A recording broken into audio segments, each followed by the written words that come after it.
नमस्कार साथियों, आप सभी का हमारे YouTube चैनल डीएस के हिस्ट्री पर हार्दिक स्वागत है। तो साथियों, आज की इस रिवीजन क्लास में अपना चैप्टर कौन सा रहेगा? बौद्ध धर्म। यानी आज हम क्या है, बौद्ध धर्म को रिवाइज करेंगे। साथियों, आप किसी भी प्रतियोगी परीक्षा की तैयारी कर रहे हो, पुलिस कांस्टेबल से लेकर स्कूल व्याख्याता तक, एसएससी जीडी से लेकर पटवारी, यानी कोई भी एग्जाम, बीडीओ, सभी एग्जाम के लिए यह क्लास बेहद महत्वपूर्ण है। और जो विशेषतः इतिहास विषय से तैयारी कर रहे हैं लेक्चरर की, तो उनको तो यह क्लास देखनी है। और साथियों, आपसे एक छोटा सा निवेदन है कि अगर आपको यह क्लास सही लगे, अच्छी लगे, आपको लगे कि सर यह क्लास हमें बहुत अच्छी लगी, तो प्लीज़ आप इस क्लास को अपने अन्य साथियों तक शेयर जरूर किया करें। तो साथियों, हम इसमें क्या है, पॉइंट टू पॉइंट बात करते हैं और 30-35 मिनट या 20 मिनट के अंदर कंप्लीट चैप्टर को रिवाइज करने का काम करती हैं। इससे क्या होगा, आपके समय की बचत होगी। जब भी आप कभी खाना खा रहे होंगे तो ईयरफोन लगा के फ़ोन सामने रख लिया और कंप्लीट क्लास चला दी, यानी सुन लिया और देख लिया, और अपना खाना भी खाते रहे या कोई भी काम करते रहे। तो आप क्या क्या है, समय की बचत होगी और चैप्टर क्या है, रिवाइज हो जाएगा। क्योंकि इसको जब हम क्लासों में करवाते हैं तो काफ़ी 2-2 3-3 दिन लेते हैं, 3-3 क्लासें हो जाती हैं। लेकिन हम इसमें क्या है, 20 से 30 मिनट में इस चैप्टर को कंप्लीट करवाने का कार्य करते हैं। तो साथियों, आपको पता है यह क्लास आपके लिए कितनी महत्वपूर्ण है। साथियों, सीधी बात करते हैं टॉपिक को लेकर। तो आज का अपना चैप्टर कौन सा है? बौद्ध धर्म। तो बौद्ध धर्म के बारे में सबसे पहले आपको ध्यान रखना है कि बौद्ध धर्म का संस्थापक कौन था? गौतम बुद्ध। कौन था? गौतम बुद्ध। बात करते हैं गौतम बुद्ध के जन्म की, तो 563 ईसा पूर्व में बैसाख पूर्णिमा के दिन होता है। कहाँ पर होता है? तो कपिल वस्तु के पास लुम्बिनी में, जो कि नेपाल का तराई क्षेत्र था। कहाँ पर? लुम्बिनी। तो जन्म को लेकर आपको ध्यान रखना है कि कपिल वस्तु के पास लुम्बिनी में होता है। लुम्बिनी यानी आधुनिक रुमिंदे या तलियाराकोट के आम्रकुंज में। आपको तो यह लुम्बिनी ध्यान रखना है, जो कि नेपाल के तराई क्षेत्र में स्थित था। किस दिन हुआ? बैसाख पूर्णिमा के दिन। पिता का नाम क्या था? गौतम बुद्ध के पिता का नाम था शुद्धोधन, जो कि कपिल वस्तु के साक के गढ़ के राजा थे। जो कौन थे? शुद्धोधन कपिल वस्तु के साक के गढ़ के राजा थे।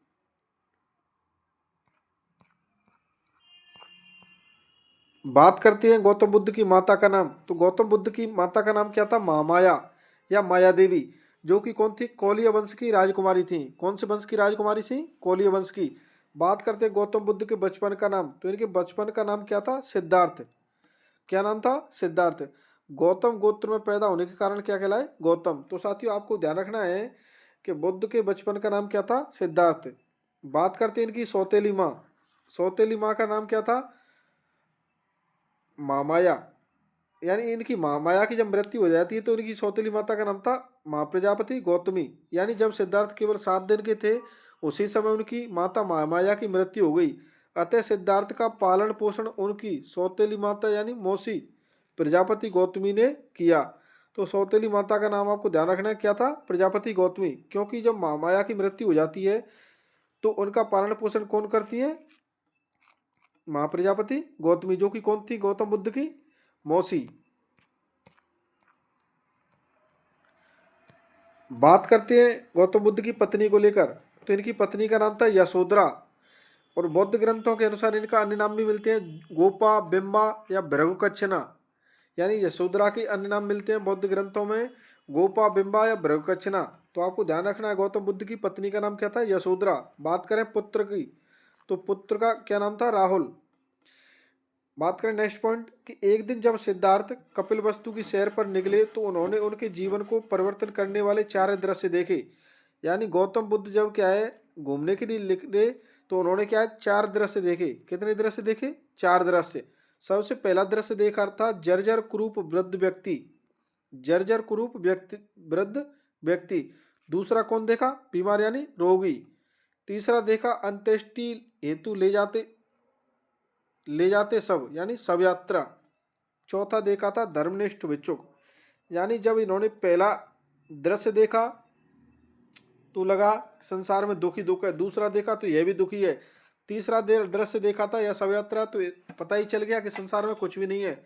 लेकिन जब चौथा दृश्य देखा, यह बिल्कुल मदमस्त था, तो यहीं से महात्मा बुद्ध का मस्तिष्क बदल गया, यानी मन बदल गया। तो आपको तो 4 दृश्य ध्यान रखने हैं कि कपिल वस्तु की सैर पर निकले तो उन्होंने कौन कौन से 4 दृश्य देखे, और इनको क्रम को देखना है। तो पहला क्या देखा? वृद्ध व्यक्ति। दूसरा बीमार, वृद्ध, बीमार, तीसरा शव, चौथा धर्मनिष्ठ भिक्षुक।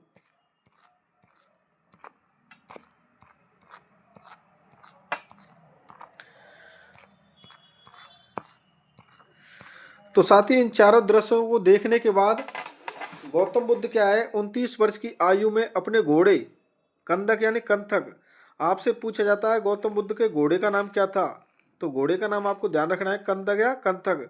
इनके सारथी का नाम भी कई बार पूछा गया है धंधक। आपको ध्यान रखना है कि 29 वर्ष की आयु में अपने घोड़े कंदक व सारथी कंदक के साथ इन्होंने गृहत्याग किया। बौद्ध धर्म में इस गृहत्याग की घटना को क्या कहते हैं, तो महाविनिष्क्रमण। क्या कहते हैं, महाविनिष्क्रमण। गृहत्याग के बाद सर्वप्रथम अनुमा नदी पर गए, यहीं से उन्होंने भिक्षुओं के कसाय वस्त्र धारण किए। कौन सी नदी पर, अनुमा नदी के किनारे पहुंच गए थे और इन्होंने अपने घोड़े व सारथी को लौटा दिया था। साथियों गौतम बुद्ध सबसे पहले कहाँ जाते हैं, वैशाली। कहाँ पर गए, वैशाली। वैशाली में आलार कलाम को इन्होंने क्या प्रथम अपना गुरु बनाया था। फिर यह कहाँ जाते हैं, राजगृह। राजगृह पर रामपुत्र यानी उद्दपिटक को से इन्होंने क्या है योग की शिक्षा प्राप्त की और इन्हें अपना द्वितीय गुरु बनाया। तो द्वितीय गुरु, पहला गुरु आलार कलाम, द्वितीय गुरु रामपुत्र या उद्दपिटक। इससे योग की शिक्षा किससे प्राप्त की, तो आपको पूछा जाए तो आपको यह नाम ध्यान रखना है। यहाँ पर सही से पॉइंट से बात करते हैं कि गृहत्याग के बाद सिद्धार्थ वैशाली गए। कहाँ पर गए, वैशाली। वैशाली सांख्य दर्शन के गुरु आलार कलाम को अपना प्रथम गुरु बनाया। आलार कलाम के कारण ही बौद्ध धर्म पर सांख्य दर्शन का प्रभाव माना जाता है। आपसे पूछा जा सकता है बौद्ध धर्म पर सांख्य दर्शन का प्रभाव माना जाता है किसके कारण, आलार कलाम के कारण। वैशाली से राजगृह गए, तो सिद्धार्थ सबसे पहले कहाँ गए, वैशाली, क्योंकि सिद्धार्थ क्या था बचपन का नाम। तो वैशाली से कहाँ गए, राजगृह। राजगृह में रामपुत्र यानी उद्दपिटक से योगाचार्य को अपना दूसरा गुरु बनाया और रामपुत्र ने सिद्धार्थ को नैव संज्ञा न संज्ञानम नामक योग दर्शन की शिक्षा दी। तो आपको तो सिर्फ याद ध्यान रखना है कि योग दर्शन की शिक्षा कहाँ से प्राप्त की, रामपुत्र से यानी उद्दपिटक से। यह वाला सीन देखकर आप समझ ही गए होंगे। हम यहाँ पर पॉइंट टू पॉइंट बात करेंगे। यानी राजगृह से सिद्धार्थ उरुबेला यानी बोधगया की सुरम्य घाटी पहुंचे, जहां 5 ब्राह्मण मिले। इनके साथ मिलकर कठोर तपस्या की, परंतु ज्ञान की प्राप्ति नहीं हुई। यहीं पर उन्होंने सुजाता नामक शूद्र महिला के हाथों से खीर खाकर अपनी तपस्या भंग की। कौंडिन्य व उनके साथियों ने पाखंडी कहा, यानी कौंडिन्य व उनके साथियों ने इसे क्या कहा, किसे, सिद्धार्थ को, कि तू पाखंडी है। तो आपको ध्यान रखना है कि खीर किसने खिलाई थी, सुजाता नामक शूद्र महिला ने। कहाँ पर, उरुबेला यानी बोधगया में। कौन मिले थे, 5 ब्राह्मण। यहीं पर क्या की थी, कठोर तपस्या। लेकिन सुजाता के हाथों इन्होंने खीर खा ली, तो इन्होंने कौंडिन्य व उनके साथियों ने पाखंडी का यानी अपने पास से दूर कर दिया। उरुबेला के बाद यही समीप स्थित गया गए तथा पुनपुन या निरंजना नदी के किनारे पीपल वृक्ष के नीचे समाधि स्थित हुए। समाधि के 49वें दिन वैशाख पूर्णिमा को ज्ञान की प्राप्ति हुई। तो आपको ध्यान रखना है ज्ञान प्राप्ति की इस घटना को बौद्ध धर्म में क्या कहते हैं, संबोधि। ज्ञान प्राप्ति की इस घटना को बौद्ध धर्म में क्या कहते हैं, संबोधि। तो ज्ञान प्राप्ति कौन से वृक्ष के नीचे हुई, पीपल वृक्ष के नीचे। कहाँ पर हुई, गया में। और कौन सी नदी के किनारे, पुनपुन या निरंजना नदी के किनारे। यह चारों पांचों प्रश्न बार बार पूछे जाते हैं कि महात्मा बुद्ध को ज्ञान प्राप्त हुआ कौन से दिन, वैशाख पूर्णिमा के दिन। कौन से दिन, वैशाख पूर्णिमा के दिन। कौन सी नदी के किनारे, पुनपुन या निरंजना नदी के किनारे। कौन से वृक्ष के नीचे, पीपल या साल वृक्ष के नीचे। और इस ज्ञान प्राप्ति की घटना को बौद्ध धर्म में क्या कहा जाता है, संबोधि कहा जाता है। और इस स्थान को बोध गया कहा गया, यानी जो गया नामक स्थान था उस कौन सा क्या कहा गया, बोध गया कहा गया। सिद्धार्थ को तथागत व गौतम बुद्ध कहा गया, यानी ज्ञान प्राप्ति के बाद सिद्धार्थ को क्या कहा गया, तथागत व गौतम बुद्ध कहा गया। जैसा कि हमने यहाँ पर मैप बना रखा है कि निरंजनापुर नदी के किनारे कौन सा वृक्ष था, पीपल का। ये आपको वृक्ष दिखाई दे रहा है। यहीं पर इन्होंने समाधि ले ली। 49वें दिन वैशाख पूर्णिमा के दिन ज्ञान की प्राप्ति हो जाती है 35 वर्ष की आयु में। और यह गया नामक स्थान था। अब वह क्या कहलाया, बोध गया कहलाया। तो आपको तो यहाँ से निरंजनापुर नदी ध्यान रखनी है, वृक्ष ध्यान रखना है पीपल या साल का वृक्ष, और ज्ञान प्राप्ति कौन से दिन हुई, वैशाख पूर्णिमा के दिन। यह 3-4 बातें प्रमुख रूप से आपको ध्यान रखनी है। उसके बाद बात करते हैं नेक्स्ट पॉइंट कि ज्ञान प्राप्ति के बाद गौतम बुद्ध सारनाथ गए। सारनाथ गए यानी श्रीपत्तन मृगदाय या ऋषिपत्तनम गए वहाँ, तथा वहीं पर उन्होंने 5 ब्राह्मणों व सारनाथ के एक श्रेष्ठी व्यापारी यश को अपना प्रथम उपदेश दिया। तो आपको ध्यान रखना है कि गौतम बुद्ध ने अपना प्रथम उपदेश कहाँ दिया, सारनाथ में। कहाँ पर दिया, सारनाथ में। किसे दिया, 5 ब्राह्मणों व एक व्यापारी को। इस घटना को बौद्ध धर्म में धर्म चक्र प्रवर्तन के नाम से जाना जाता है। उपदेश को क्या कहा जाता है, धर्म चक्र प्रवर्तन।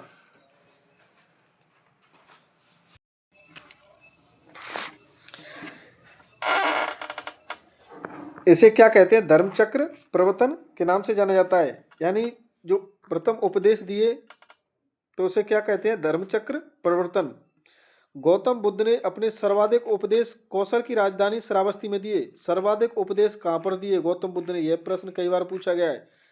तो कहाँ पर दिए, श्रावस्ती में उपदेश दिए, उसे क्या कहते हैं, धर्म चक्र प्रवर्तन। प्रथम उपदेश कहाँ पर दिया, सारनाथ में। किसे दिया, 5 ब्राह्मणों को। उसके बाद बात करते हैं नेक्स्ट पॉइंट कि गौतम बुद्ध ने अपने उपदेश पाली भाषा में दिए। सर्वप्रथम उन्होंने 2 बंजारे तापस व भल्ले को अपना शिष्य बनाया। तो गौतम बुद्ध ने अपने उपदेश कौन सी भाषा में दिए, पाली भाषा में दिए थे। और सर्वप्रथम उन्होंने 2 बंजारे यानी जो कौन थे, शूद्र, तापस व भल्लिक, यह 2 नाम आपको प्रमुख रूप से ध्यान रखने हैं कि इन्हें क्या बनाया, अपना शिष्य बनाया।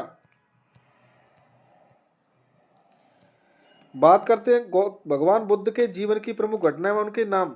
तो गृहत्याग की घटना को क्या कहते हैं, महाविनिष्क्रमण।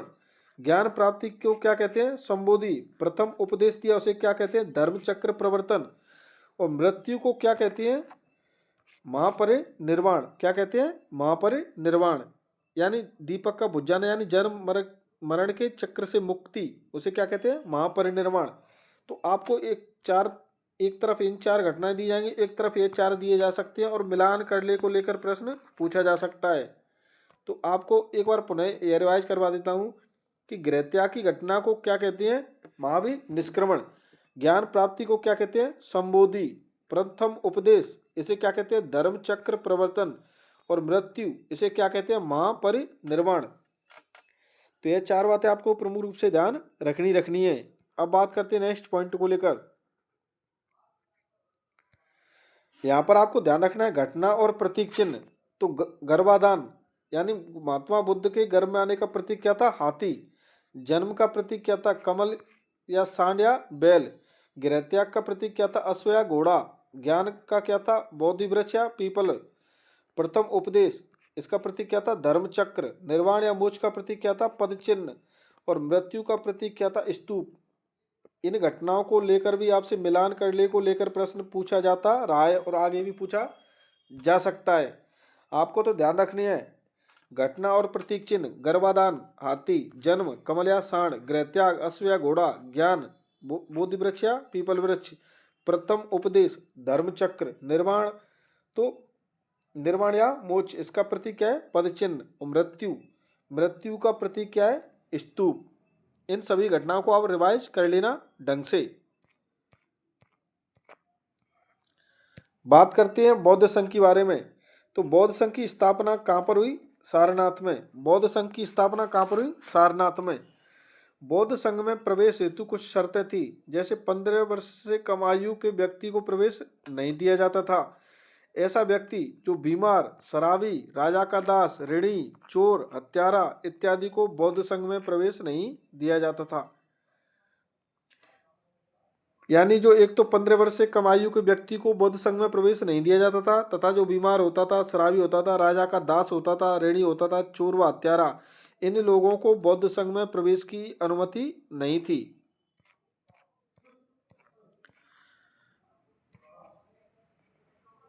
बात करते हैं नेक्स्ट, बौद्ध संघ में सभी जातियों या वर्णों के लोगों को शामिल किया जाता था। यह बात आपको ध्यान रखनी है।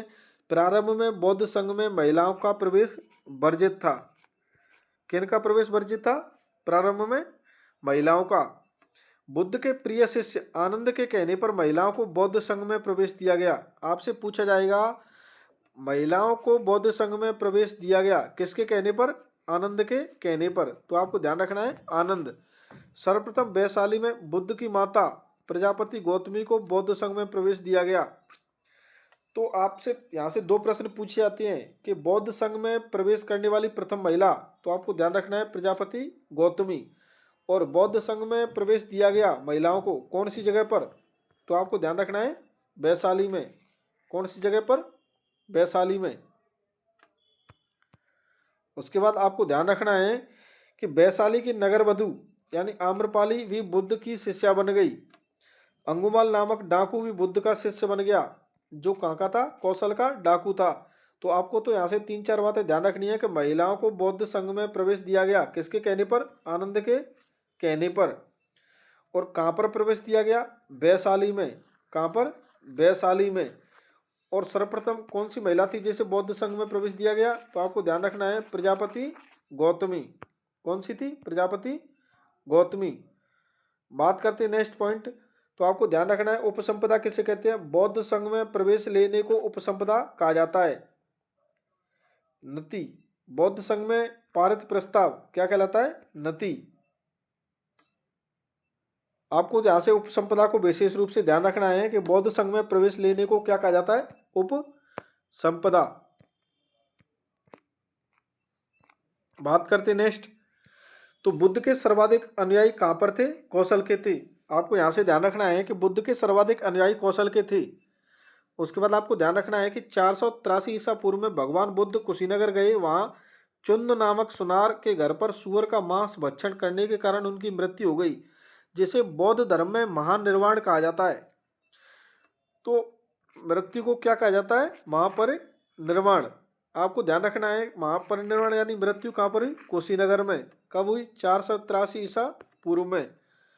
कुशीनगर वर्तमान कसिया जिला, देवरिया, गोरखपुर, उत्तर प्रदेश, हिरण्यवती नदी के किनारे स्थित है। यानी कुशीनगर की वर्तमान लोकेशन आपको ध्यान रखनी है कि यह देवरिया, गोरखपुर, उत्तर प्रदेश में कौन सी नदी के किनारे स्थित है? हिरण्यवती नदी के किनारे स्थित है। तो आपको तो यहाँ से 3 बातें ध्यान रखनी है प्रमुख रूप से कि बुद्ध के सर्वाधिक अनुयायी कहाँ के थे? तो आपको ध्यान रखना है कौशल के। कहाँ के? कौशल के। और महात्मा बुद्ध को महापरिनिर्वाण प्राप्त हुआ कहाँ पर? कुशीनगर में। कब प्राप्त हुआ? 483 ईसा पूर्व में। बात करते हैं नेक्स्ट पॉइंट को लेकर। तो आपको ध्यान रखना है कि बुद्ध ने अपना अंतिम उपदेश कुशीनगर में सुबुद्ध नामक एक पारिश्राविक संत को दिया। तो आपसे पूछा जाएगा कि बुद्ध ने अपना अंतिम उपदेश दिया। कौन सा उपदेश? अंतिम उपदेश कहाँ पर दिया? कुशीनगर में। किसे दिया? सुबुद्ध को। तो यहाँ से 2 प्रश्न बन जाते हैं कि बुद्ध ने अपना अंतिम उपदेश कहाँ पर दिया? कुशीनगर में। किसे दिया? सुबुद्ध को। नेक्स्ट पॉइंट आपके बारे में आपको ध्यान रखना होगा कि बुद्ध वर्षा काल के दौरान उपदेश नहीं देते थे। इस दौरान वह एक ही स्थान पर रहकर समाधि या ध्यान लगाते थे, जिसे बसा या आश्रय कहा जाता है। जिसे क्या कहा जाता है? बसा या आश्रय कहा जाता है। आपसे पूछा जाएगा बसा या आश्रय किसे कहते हैं? तो आपको ध्यान रखना है कि बुद्ध वर्षा काल के दौरान उपदेश नहीं देते थे। इस दौरान वह एक ही स्थान पर रहकर समाधि या ध्यान लगाते थे, जिसे क्या कहते हैं? बसा या आश्रय कहा जाता है। तो यहाँ से आपको प्रमुख रूप से 2 बात ध्यान रखनी है कि अंतिम उपदेश कहाँ पर दिया? कुशीनगर में। किसे दिया? सुबुद्ध नामक व्यक्ति को दिया था। उसके बाद आपको ध्यान रखना है बौद्ध धर्म की शिक्षाओं को लेकर। तो इसके बारे में 4 आर्य सत्य बताए गए हैं। यानी यह संसार दुखों से भरा हुआ है, इसके निर्माण हेतु 4 उपाय बताए गए हैं, जिन्हें 4 आर्य सत्य कहा जाता है। यानी संसार दुखों से भरा है। दुख, अज्ञान व तृष्णा दुख का कारण है। दुख समुदाय। तो आपको तो यहाँ से 4 बातें ध्यान रखनी है। 4 आर्य सत्य में दुख, दुख समुदाय, दुख निरोध और दुख निरोध गामिनी प्रतिपदा। इन चारों को देकर पूछा जाएगा निम्न से चार आर्य सत्य में से नहीं है, या तीन दे दिए जाएंगे, एक नहीं दिया जाएगा, एक दे दिया जाएगा, तीन नहीं दिया जाएंगे, तो यहाँ से प्रश्न पूछा जा सकता है। तो आपको बौद्ध धर्म की शिक्षाओं को लेकर चार आर्य सत्य ध्यान रखने हैं। कौन कौन से हैं? दुख, दुख समुदाय, दुख निरोध, दुख निरोधगामिनी प्रतिपदा। अष्टांगिक मार्ग में आपको ध्यान रखना है कौन कौन से थे? तो सम्यक दृष्टि, सम्यक संकल्प, सम्यक वाणी, सम्यक दृष्टि, सम्यक संकल्प, सम्यक वाणी, सम्यक कर्म, सम्यक आजीव, सम्यक व्यायाम, सम्यक स्मृति, सम्यक समाधि। दसशील या गुण, सदाचारी जीवन व नैतिक उत्थान हेतु दसशील: अहिंसा, सत्य, किसी के धन की इच्छा नहीं करना, मदपान नहीं करना, ब्रह्मचर्य का पालन करना, रात्रि को कुसमय भोजन नहीं करना, सुगंधित पदार्थों का प्रयोग नहीं करना, कोमल शैया का त्याग, नृत्य व संगीत में भाग नहीं, स्त्री का त्याग। तो जो 1 से 5वीं तक थे वह तो गृहस्थों हेतु अनिवार्य थे, वह 1 से 10 तक थे वह बौद्ध भिक्षुओं के लिए थे। और बौद्ध भिक्षुक प्रवज्जा संस्कार के माध्यम से बौद्ध धर्म में प्रवेश लेते थे। यानी बौद्ध भिक्षुक किस संस्कार के माध्यम से बौद्ध धर्म में या बौद्ध संघ में प्रवेश लेते थे? तो आपको ध्यान रखना है कौन सा? प्रवज्जा। बात करते हैं नेक्स्ट पॉइंट को लेकर, बात करते हैं बौद्ध धर्म के अनुयायियों को लेकर। तो भिक्षुक व उपासक यानी आजीवन ब्रह्मचर्य व 10 शीलों का पालन करते हुए बौद्ध धर्म का प्रचार प्रसार करते थे, उन्हें क्या कहते हैं? भिक्षुक। व उपासक किसे कहते हैं? गृहस्थ जीवन जीते हुए बौद्ध धर्म का प्रचार करने वाले लोग क्या कहलाते थे? उपासक।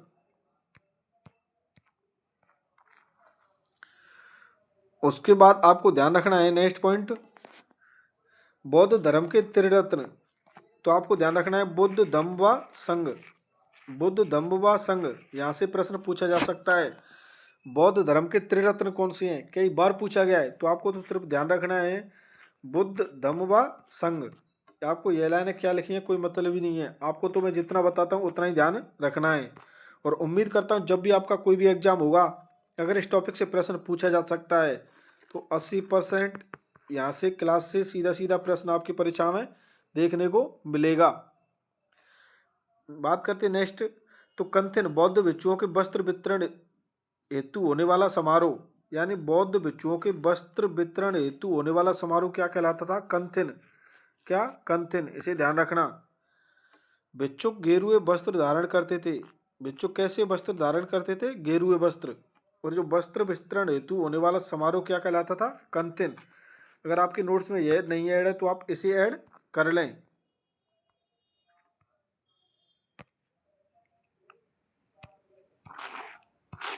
बात करते हैं नेक्स्ट पॉइंट को लेकर, बौद्ध धर्म की शिक्षाओं के लेकर। बुद्ध के अष्टांगिक मार्ग का स्रोत, अष्टांगिक मार्ग का स्रोत यानी कहाँ पर इसका उल्लेख है? तैत्तिरीय उपनिषद में। बौद्ध धर्म में पंचशील का वर्णन कहाँ पर मिलता है? छांदोग्य उपनिषद में। 4 आर्य सत्य व अष्टांगिक मार्ग का उल्लेख धर्मचक्र प्रवर्तन सूत्र में मिलता है। यह तीनों प्रश्न बिल्कुल इंपोर्टेंट है और आपसे कुछ भी पूछा जा सकता है कि बुद्ध के जो अष्टांगिक मार्ग है उसका स्रोत क्या है? तो तैत्तिरीय उपनिषद। और बौद्ध धर्म में जो पंचशील यानी पंचशील का वर्णन है वह कहाँ पर मिलता है? छांदोग्य उपनिषद से। और 4 आर्य सत्य व अष्टांगिक मार्ग का वर्णन कहाँ पर मिलता है? धर्मचक्र प्रवर्तन सूत्र में मिलता है। उसके बाद बात करते हैं नेक्स्ट पॉइंट बौद्ध धर्म को लेकर। तो बौद्ध धर्म वेदों में विश्वास नहीं करता, पुनर्जन्म में विश्वास करता है, परंतु पुनर्जन्म आत्मा का नहीं होकर कर्मों का होता है। तो आपको ध्यान रखना है यह क्या करता है? वेदों में विश्वास नहीं करता, पुनर्जन्म में विश्वास करता है। जिस प्रकार दुख समुदाय का कारण जन्म माना जाता है उसी प्रकार जन्म का कारण कर्म फल उत्पन्न करने वाला अज्ञान रूपी चक्र जिसे प्रतीत्य समुत्पाद कहा जाता है। क्या कहा? प्रतीत्य समुत्पाद। आपको ध्यान रखना है कौन से धर्म से संबंधित है? बौद्ध धर्म से संबंधित है। आपको तो यहाँ से 2 पॉइंट ध्यान रखनी है कि वेदों में विश्वास नहीं, पुनर्जन्म में विश्वास करता है, परंतु पुनर्जन्म आत्मा का नहीं होकर किसका होता है? कर्मों का होता है। तो ये आपको पूरी लाइन याद रखनी होगी। उसके बाद आपको नेक्स्ट पॉइंट ध्यान रखना है प्रत्युत समुत्पाद को लेकर कि यह क्या है। तो इसका शाब्दिक अर्थ है किसी वस्तु के होने पर किसी अन्य वस्तु की उत्पत्ति। प्रत्युत समुत्पाद दूसरे व तीसरे आर्य सत्य में निहित है। इसे बुद्ध की समस्त शिक्षाओं का आधार माना जाता है। इसके 12 कारण जिन्हें द्वादश निदान कहा जाता है। क्या कहा जाता है? द्वादश निदान कहा जाता है। तो द्वादश निदान कौन कौन सी हैं? अविद्या, संस्कार, विज्ञान, नाम रूप, षडायतन, स्पर्श, वेदना, तृष्णा, उपादान, भव, जाति, जरामरण यानी जन्म व मृत्यु। तो आपको तो यहाँ से पंच स्कंद ध्यान रखने होंगे कि पंच स्कंद कौन कौन सी हैं। तो रूप, वेदना, संज्ञा, संस्कार व विज्ञान। पंच स्कंद कौन कौन से हैं? रूप, वेदना, संज्ञा, संस्कार व विज्ञान। इन स्कंदों का निरोध ही दुख निरोध है। तो आपको पंच स्कंद पूछे जाएंगे, पंच स्कंद में कौन कौन शामिल है या नहीं है। तो आपको पांचों ध्यान रखने हैं, रूप, वेदना, संज्ञा, संस्कार व विज्ञान। उसके बाद आपको नेक्स्ट पॉइंट ध्यान रखना होगा, बौद्ध संगीतियों से लेकर कई बार प्रश्न पूछा जा गया है और पूछा जाता रहा है। तो आपको ध्यान रखना है कि बौद्ध संगीति कब हुई। तो बुद्ध की मृत्यु हुई 483 ईसा पूर्व। इसके बाद इनका आयोजन किया गया। बौद्ध संगीति कुल कितनी हुई? 4 बौद्ध संगीति हुई। यहाँ पर नोट कर एक बात लिखी है कि भगवान बुद्ध, महावीर व मोगली पुत्र गौशाल को निर्वाण की प्राप्ति अजातशत्रु के शासनकाल में हुई। किसके शासनकाल में इन तीनों को निर्वाण की प्राप्ति हुई? तो अजातशत्रु के शासन काल में। तो साथियों कितनी बौद्ध संगीतियाँ हुई? 4 बौद्ध संगीतियाँ हुई। प्रथम बौद्ध संगीति कब हुई? 483 ईसा पूर्व में। कहाँ पर हुई? राजगृह की सप्तपर्णी गुफा में। उस समय इसका शासक कौन था? अजातशत्रु। कौन से वंश से संबंधित था? हर्यक वंश से। प्रथम बौद्ध संगीति की अध्यक्षता किसने की? तो प्रथम बौद्ध संगीति की अध्यक्षता किसने की थी? माँ कश्यप ने। किसने? माँ कश्यप ने। प्रथम बौद्ध संगीति के समय जो घटनाएं घटित हुई उनको आपको ध्यान रखना है कि सूत्र पिटक व विनय पिटक ग्रंथों की रचना आपसे पूछी जाए तो आपको बताना है प्रथम बौद्ध संगीति। प्रथम बौद्ध संगीति के दौरान हुई थी। किसकी रचना? सूत्र पिटक व विनय पिटक ग्रंथों की रचना।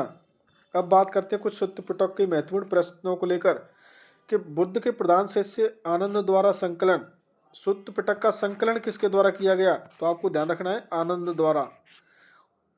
इसमें भगवान बुद्ध के उपदेशों का संकलन है। तो सूत्र पिटक में क्या है? उपदेश। आपको तो सीधा सीधा ध्यान रखना है कि यह आनंद के द्वारा तो इसका संकलन किया गया था। और इसमें क्या मिलते हैं? उपदेश। क्या मिलते हैं? उपदेश। और बुद्ध के पूर्व जन्म की कथाएं, जातक कथाओं का भी उल्लेख है। तो बुद्ध के पूर्व जन्म की कथाएं क्या कहलाती हैं? जातक कथाएं। तो इन जातक कथाओं का उल्लेख भी कहाँ पर मिलता है? सूत्र पिटक में। इसे बौद्ध धर्म का एनसाइक्लोपीडिया कहा जाता है। किसे? सूत्र पिटक को। तो आपको तो यहाँ से 3-4 बातें ध्यान रखनी है प्रमुख रूप से। कौन कौन सी बातें? कि सूत्र पिटक का संकलन किसके द्वारा किया गया? तो आनंद के द्वारा। किसके द्वारा? आनंद के द्वारा। और इसमें क्या है? भगवान गौतम बुद्ध के इसमें क्या है? उपदेश। क्या है इसमें? उपदेश। और बुद्ध के पूर्व जन्म की कथाएं क्या कहलाती हैं? जातक कथाएं। तो इन जातक कथाओं का उल्लेख भी कहाँ पर मिलता है? सूत्र पिटक में। तो प्रथम बौद्ध संगीति के दौरान सूत्र पिटक व विनय पिटक ग्रंथों की रचना की गई थी। उसके बाद हमने बात की सूत्र पिटक की। तो आनंद द्वारा संकलन किया गया, उपदेशों का संकलन किया गया, जातक कथाओं का उत्पलन यानी उल्लेख कहाँ पर मिलता है? सूत्र पिटक में। उसके बाद बात करते हैं विनय पिटक को लेकर। तो विनय पिटक के बारे में आपको ध्यान रखना है कि इसकी रचना किसके द्वारा की गई? उपाली। किसके द्वारा? उपाली के द्वारा। और यह कौन थे? बुद्ध के प्रधान शिष्यों में से एक थे। तो इसमें क्या मिलता है? विनय पिटक में संघ के नियम मिलते हैं। क्या मिलता है? संघ के नियम। तो यहाँ से आपको ध्यान रखना है विनय पिटक में उपाली व संघ के नियम। नोट कर एक चीज ध्यान रखनी है, प्रथम बौद्ध संगीति 500 बौद्ध भिक्षुक शामिल हुए, अतः इन्हें पंच सत्य का भी कहा जाता है। प्रथम बौद्ध संगीति में कितने बौद्ध भिक्षुक शामिल हुए? 500। उन्हें क्या कहते हैं? अतः इसे क्या कहते हैं? पंच सत्य का भी कहते हैं। तो विनय पिटक के बारे में आपको यहाँ से दो बातें ध्यान रखनी है कि इसकी रचना उपाली के द्वारा की गई, जो कि बौद्ध के कौन थे, प्रधान शिष्य थे, और इसमें बौद्ध संघ के नियमों का संकलन किया गया। तो विनय पिटक में क्या मिलते हैं, बौद्ध संघ के नियम। उसके बाद बात करते हैं द्वितीय बौद्ध संगीति को लेकर। किसे लेकर, द्वितीय बौद्ध संगीति को लेकर। यह प्रश्न स्कूल व्याख्याता 2022 के एग्जाम में पूछा गया था, और जब भी आपका एग्जाम होगा तो वहाँ पर सीधा सीधा प्रश्न मिलेगा। मैं आपको विद स्क्रीनशॉट लेकर आऊँगा कि देखो हमारे द्वारा जो क्लास करवाई गई वह आपके लिए कितनी महत्वपूर्ण थी। तो आपको एक एक पॉइंट ध्यान से सुनना होगा। तो आपको ध्यान रखना होगा, द्वितीय बौद्ध संगीति कब हुई, 383 ईस्वी पूर्व में। कहाँ पर हुई, वैशाली में। शासक कौन था, कालाशोक। अध्यक्षता किसने की, सर्वकामी या सब्बाकामी या यशाचार्य के द्वारा। इसमें मुख्य घटना क्या है, तो 10 नियमों के अनुपालन पर मतभेद हुआ। बौद्ध संघ 2 भागों में विभाजित हुआ। तो यहाँ पर मुख्य घटना आपको ध्यान रखनी है कि बौद्ध संघ कितने भागों में विभाजित हो जाता है, 2 भागों में विभाजित होता जाता है। कब, द्वितीय बौद्ध संगीति के समय। और द्वितीय बौद्ध संगीति का आयोजन कहाँ पर हुआ, वैशाली में। शासक कौन था, कालाशोक। अध्यक्षता किसने की, सर्वकामी के द्वारा। किसके द्वारा, सर्वकामी के द्वारा। तो बौद्ध संघ का 2 भागों में विभाजन कौन सी संगीति के दौरान हुआ, द्वितीय बौद्ध संगीति के दौरान। आपको ध्यान रखना है, पूर्वपंथी व पश्चिमपंथी, यानी वैशाली व पाटलिपुत्र के लोग किसमें शामिल थे, पूर्वपंथी में, और पश्चिमपंथी में अवंती व कौशल के लोग शामिल थे। दोनों दलों को समझाने हेतु कमेटी का गठन किया गया। 10 शीलों को धर्म के विरुद्ध घोषित किया गया। पूर्वपंथी असंतुष्ट हो गए, बौद्ध संघ पूर्णतः 2 भागों में विभाजित हो गया। आपको तो यहाँ से ध्यान रखनी है कि बौद्ध संघ 2 भागों में विभाजन हुआ द्वितीय बौद्ध संगीति के दौरान। उसके बाद आपको ध्यान रखना है, बौद्ध संघ के 2 भाग कौन कौन से हैं, स्थिरवादी व सांघिक, यानी पूर्वपंथी व पश्चिमपंथी। इन्हीं का नाम है स्थिरवादी यानी पूर्वपंथी, सांघिक यानी पश्चिमपंथी।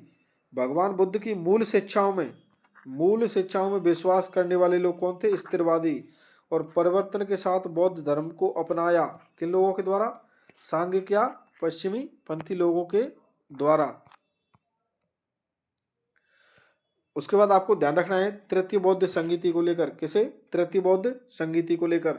तो तृतीय बौद्ध संगीति का आयोजन कब हुआ, 251 ईसा पूर्व या 247 ईसा पूर्व में। लेकिन प्रमाणित कौन सी मानी जाती है, 251 ईसा पूर्व में।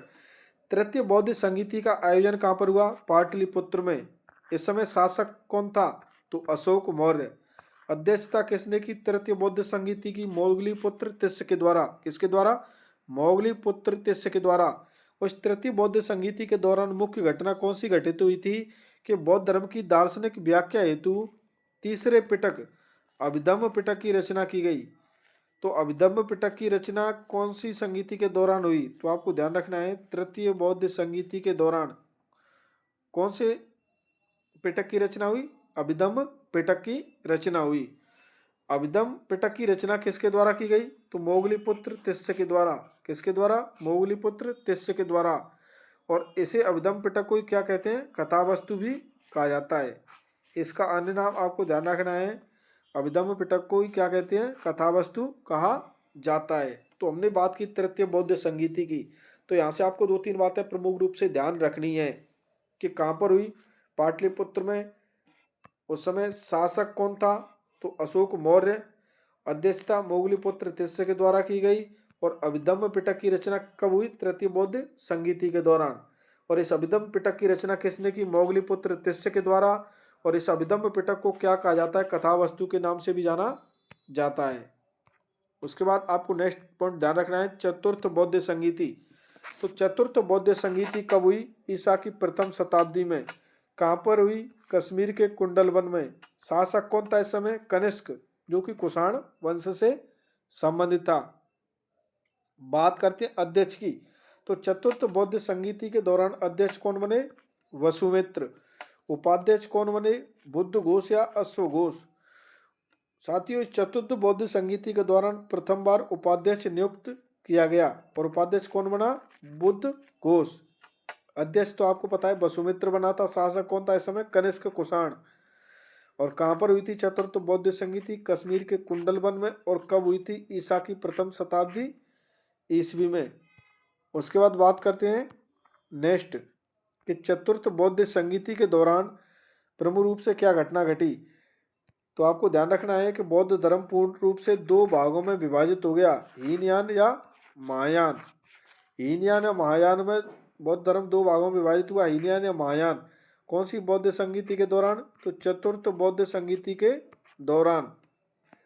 हीनयान में आपको ध्यान रखना है यह कट्टरवादी लोग थे, मूल स्वरूप को इन्होंने अपनाया। पाली भाषा में इनके ग्रंथ देखने को मिलते हैं। वहीं महायान में आपको ध्यान रखना है कि बौद्ध धर्म को परिवर्तन के साथ अपनाने वाले लोग क्या कहलाए? महायानी। और इनका नेता कौन था? नागार्जुन। कौन था इनका नेता? महायान से संबंधित था नागार्जुन। और इन्होंने कौन सी भाषा को अपनाया? तो आपको ध्यान रखना है संस्कृत भाषा को अपनाया। तो हीनयान या महायान में विभाजन बौद्ध धर्म का कब होता है? चतुर्थ बौद्ध संगीति के दौरान। अब आपको नागार्जुन के बारे में कुछ बातें ध्यान रखनी है कि नागार्जुन ने आंध्र प्रदेश के गुंटूर जिले में स्थित एक पहाड़ी पर तपस्या की तथा यहीं पर एक मंदिर का निर्माण कराया जिसे नागार्जुन कोंडा कहा जाता है। तो आपको ध्यान रखना है कि नागार्जुन कोंडा कहाँ पर है? गुंटूर जिला आंध्र प्रदेश। कौन सा जिला? गुंटूर जिला आंध्र प्रदेश में कौन सा स्थित है? नागार्जुन कोंडा। और नागार्जुन के बारे में आपको ध्यान रखना है कि नागार्जुन ने शून्यवाद, सापेक्षवाद, माध्यमिका सिद्धांत का प्रतिपादन किया। शून्यवाद या सापेक्षवाद या माध्यमिका सिद्धांत का प्रतिपादन किसके द्वारा किया गया? तो आपको यहाँ से एक ही पॉइंट मिला है आपको, यानी दो पॉइंट मिल गए कि नागार्जुन कोंडा कहाँ पर है? आंध्र प्रदेश में, गुंटूर जिला आंध्र प्रदेश। उसके बाद आपको ध्यान रखना है शून्यवाद या सापेक्षवाद या माध्यमिक सिद्धांत का प्रतिपादन किया किसके द्वारा? नागार्जुन के द्वारा। किसके द्वारा किया गया? नागार्जुन के द्वारा। उसके बाद आपको नेक्स्ट पॉइंट ध्यान रखना है, यानी शून्यता के बारे में बात करें। दो प्रकार की शून्यता थी, अस्तित्व शून्यता। संसार की प्रत्येक वस्तु कार्य कारण के सिद्धांत से बनी हुई है। कारण कार्य की उत्पत्ति होती है। भाव शून्यता, विचार शून्य। मानव मस्तिष्क कभी भी विचार शून्य नहीं होता। यह किसने कहा था? नागार्जुन ने। तो यह बात आपको कोई जरूरी नहीं है कि आपको याद रहे। शून्यवादी लोग दो प्रकार का सत्य मानते हैं, संतृप्त सत्य, परमार्थिक सत्य। जिसे नग्न आंखों से देखा जा सकता है उसे क्या कहते हैं? संतृप्त सत्य। परमार्थिक सत्य नग्न आंखों से नहीं देखा जा सकता। आपको तो यहाँ से विशेष पॉइंट वह ध्यान रखना है कि बुद्ध ने अपने उपदेश कौन सी भाषा में दिए? तो आपको ध्यान रखना है पाली भाषा में। उनके पूर्वजनक की कथाएं जातक में संग्रहित है। और बुद्ध को एशिया का ज्योतिपुंज कहा जाता है। एशिया का ज्योतिपुंज किसे कहा जाता है? तो महात्मा बुद्ध को। पूर्व जन्म की कथाएं क्या कहलाती हैं? जातक कथाएं। और अपने उपदेश महात्मा बुद्ध के द्वारा कौन सी भाषा में दिए गए? पाली भाषा में। तो साथियों आज हमने इस क्लास के दौरान कौन सा टॉपिक कंप्लीट किया है? कौन सा? बौद्ध धर्म। इम्पोर्टेंट जो भी बात है वह हमने कंप्लीट की है। आप किसी भी प्रतियोगी परीक्षा की तैयारी कर रहे हो, मैं तो उम्मीद यही करूंगा कि आपको यह हमारी रिवीजन क्लास अच्छी लगी होगी। साथियों मैं आपके कमेंट का इंतजार करता रहता हूं, लेकिन आप कम रेस्पॉन्स देते हो, पता नहीं क्या दिक्कत है आपको। अगर आपको क्लास अच्छी लगे तो आप रेस्पॉन्स दो, अगर कोई कमियां दिखें तो आप हमारी कमियां हमें बताने का कार्य करें। अगर अच्छी लगे तो किस क्लास को अन्य साथियों तक भी शेयर करें। अगर कोई कमी हो तो वह भी हमें व्हाट्सएप पर पर्सनल मैसेज कर आप बता सकते हो। तो साथियों इस आज के लिए इतना ही काफ़ी है। आज हमारा कंप्लीट चैप्टर हो गया बौद्ध धर्म। तो साथियों अब तक हम 1857 की क्रांति कंप्लीट कर चुके हैं, जैन धर्म कंप्लीट कर चुके हैं। आज अपना तीसरा टॉपिक बौद्ध धर्म कंप्लीट हो गया है। तो साथियों मिलते हैं नेक्स्ट क्लास में नए टॉपिक के साथ। तब तक के लिए धन्यवाद।